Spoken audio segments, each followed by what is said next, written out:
The nature of the spiritual world and the true meaning of equality. Question 1. Living in the material world is said to be inferior to living in the spiritual world. While we currently do not know the spiritual world directly, from listening to the GONG lectures, we understand that the joy or pleasure we experience in the physical and mental aspects of this three-dimensional world is expanded 1,000-fold in the spiritual realm. Given that, how are we, who enjoy such joy or pleasure, manifested in the spiritual world? Do we appear in the holographic form of the age at which we died? Or are we represented differently in a way that allows mutual recognition and relationship formation in the spiritual world? Answer 1. Gods are described as energy. This energy must possess power, and power arises from the mass that a god possesses. Non-material energy gains power in proportion to the mass it holds. For example, if a wall is made of diamond, humans cannot penetrate it because they lack the power to overcome that density. But a god with sufficient mass can pass through it effortlessly and without injury. That is the power gods possess. Since gods are energy, how does that energy appear? Divine energy has no inherent color, but can manifest in different colors. Why? Because color arises from material properties.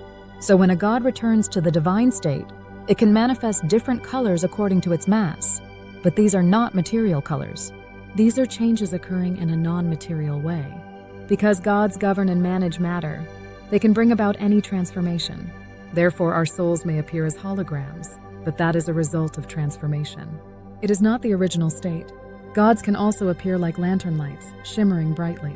That too is energy transformed for operational purposes. However, this is not the reality itself. It is a form transformed to appear to humans, so that we can see, feel, and sense with our 5 senses. For humans, gods appear in transformed ways. But between gods, there is no need for such appearances. Since they are energy beings that manage themselves by their own frequency, they recognize and understand each other inherently, so there is no need for form. Energy and elemental exchange between gods is different from the way material beings interact.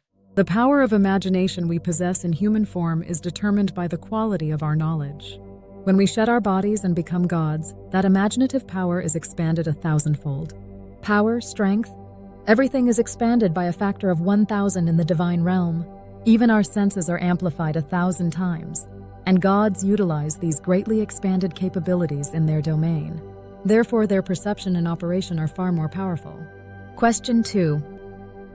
In the spiritual world, there seems to be a hierarchy, with more evolved gods governing many planets and having broader domains. Doesn't this contradict the principle of equality? Answer 2. What kind of equality are we talking about? That's what needs to be clarified. If someone performs the duties of a minister, then there is a corresponding weight and mass to that role. The same applies to a regular government employee. Each has responsibilities suited to their position. The fairness lies in fulfilling the required duties at each level. Employees cannot do minimal work and expect to enjoy all the benefits that the president of a company enjoys. That's not equality.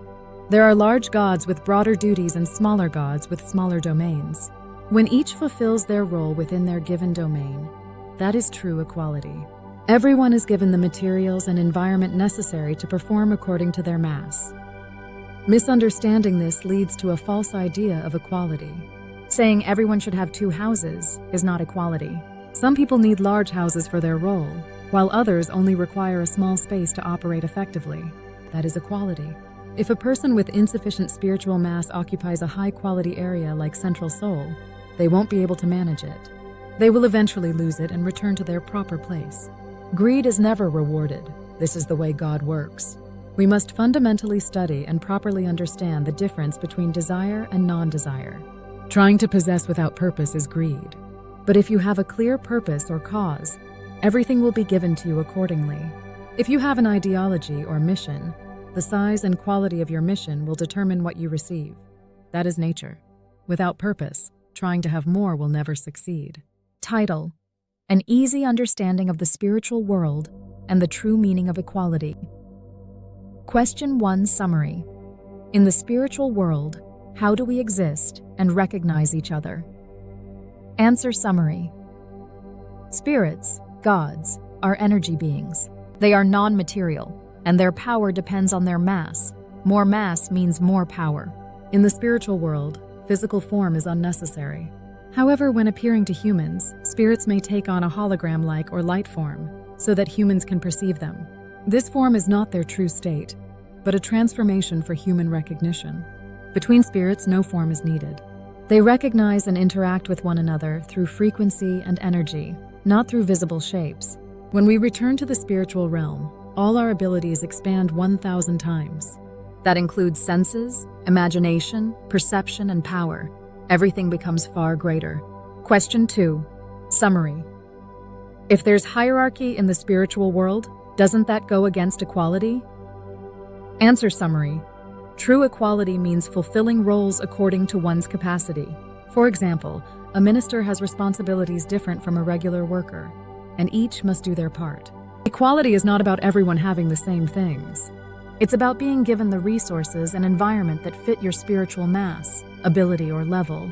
If someone with a lower capacity tries to possess something too great, they will eventually lose it and return to their proper place. When there is no greed, and you have a clear purpose or cause, you will be given everything you need to fulfill that purpose. This is the law of nature. One-sentence summary. In the spiritual world, form doesn't matter. Energy and power do. True equality means receiving what matches your spiritual capacity, not getting the same as everyone else. And I wrote the story based on the above article's novel, A Thousandfold Light. That day, I died. On a cold hospital bed, I took my final breath. My body stopped, but my consciousness awakened. I thought I had simply closed my eyes. But when I opened them again, I was already in what people called the other world.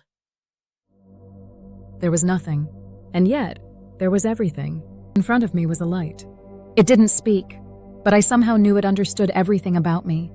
My entire life, every memory, even fragments of forgotten thoughts. "You are now energy," came a voice, not from outside, but from within me. A part of me I didn't know was there, yet had always been. I looked at myself. There was no body. Instead, I existed as glowing particles, scattered, then gathered, just enough to feel that I still existed. Then suddenly, holographic impressions appeared. The smiling face of my mother, the laughter of a friend, the touch of my daughter's hand. They didn't come as shapes, but as pure emotion. And those emotions were 1,000 times stronger and more vivid than anything I had felt on earth. So this is what real love feels like. The spiritual world was beyond imagination. Everything I thought I knew, senses, thoughts, emotions, were now vastly expanded. I could see more, feel more, and understand more. For the first time, I realized how small and limited I had been. But even here, there was order. A massive presence of light approached. It didn't speak, but I knew. This was a high-ranking divine being, a god who managed entire galaxies. Its energy was heavy and vast, and mine felt like a candle flame beside it. Yet strangely, I didn't feel inferior or ashamed. There was no judgment in its light. Then the being spoke without words. "Everyone is equal here, according to their mass." I asked, "But why do some spirits hold more power and rule over greater domains? Doesn't that go against equality?" The being shimmered gently, then replied with a calm so deep it echoed through my soul. "Equality means each one living and acting according to their own capacity. The resources you receive are based on the mass you hold. That is the true harmony of the universe." It continued, "Wanting everyone to have the same is not equality.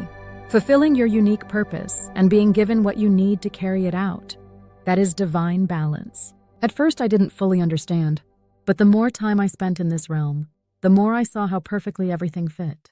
Some spirits were small, transparent lights, managing small realms with precision and care. Others were massive energies, encompassing stars and guiding systems. Yet none envied each other. There was no greed, because in this world, greed simply did not exist. Only purpose, clarity, and love flowed as energy. Then I remembered my own purpose. In life, I had always desired to help others, to give love sincerely, to live truthfully. Now, that simple wish had expanded 1,000-fold and became reality. I was given a new mission, to serve as the guardian of a small planet. The planet was still young, its beings just beginning to evolve. My task was to guide them, to offer warmth, insight, and a gentle nudge toward light. Though my time on Earth had ended, I now felt like my real work had finally begun. And then, the deepest truth revealed itself. The weight of the soul and the scale of one's eternal life are not determined by how much you owned, but by what kind of purpose you carried while alive. I closed my eyes, and when I opened them again, I was no longer a person. I was sunlight, gently falling upon a tiny world, fulfilling a quiet, luminous promise. The end.